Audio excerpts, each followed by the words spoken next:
That you don't know, it doesn't mean that God does not release it. I receive. That you didn't understand doesn't mean that God didn't release it. You shall know the truth, and the truth that you know shall set you free. Your Bible under your pillow is not what delivers you.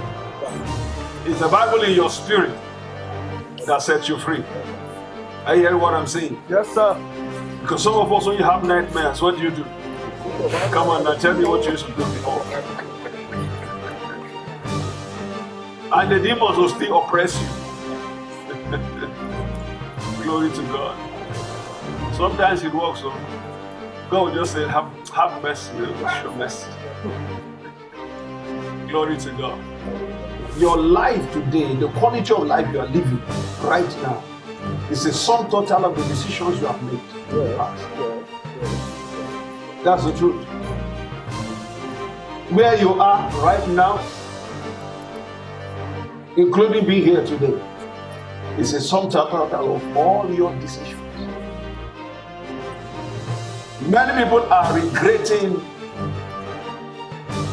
part of their lives, if I may say so. Why? Because of decisions they took. And some people are thanking God for certain decisions that they took. So the Holy Spirit wants to stir up something and awaken a consciousness of the fact that He has offered to help us. Yes, He has offered what? Some of us have been enjoying that supernatural guidance, but some of us have been doing guesswork through life. And many have become injured. Not because God wants it to be so.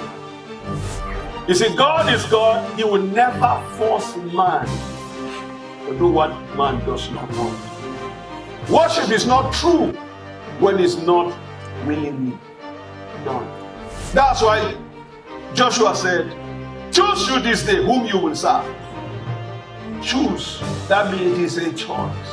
God does not compel us to worship Him, but He tries to show us why it is important to worship Him. Everybody will go to hell or heaven by choice. It's by choice. In 2001, I met a man from Cameroon. He's an evangelist. He has hands, but he has no legs. Completely. I saw him with his wife. I met him in Kaduna. The man was traveling to his field, mission field in Cameroon. Then I met him one day in the motor park. He was traveling. In those days, he entered J5. He grabbed the seat. He was on the ground. He grabbed, his hand has developed muscle. See, let me tell you. If you pay attention, if you focus on your liabilities, they'll become your strength.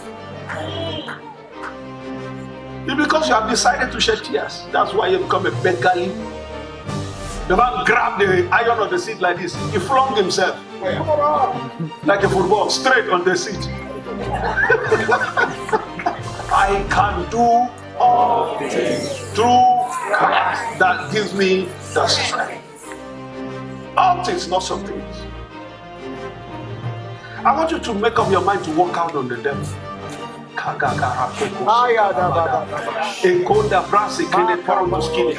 Did you hear what I said? Yes, sir. Get up from that pitiable condition and walk out on the devil. Enough is enough. Devil, I'm not your stooge. Not your stooge. Nonsense. Go and ask the prodigal son who delivered him, who prayed for him. Who prayed for him? Wahala prayed for him. Who prayed for him? Wahala. Wahala prayed for him. The Bible says he came to his senses.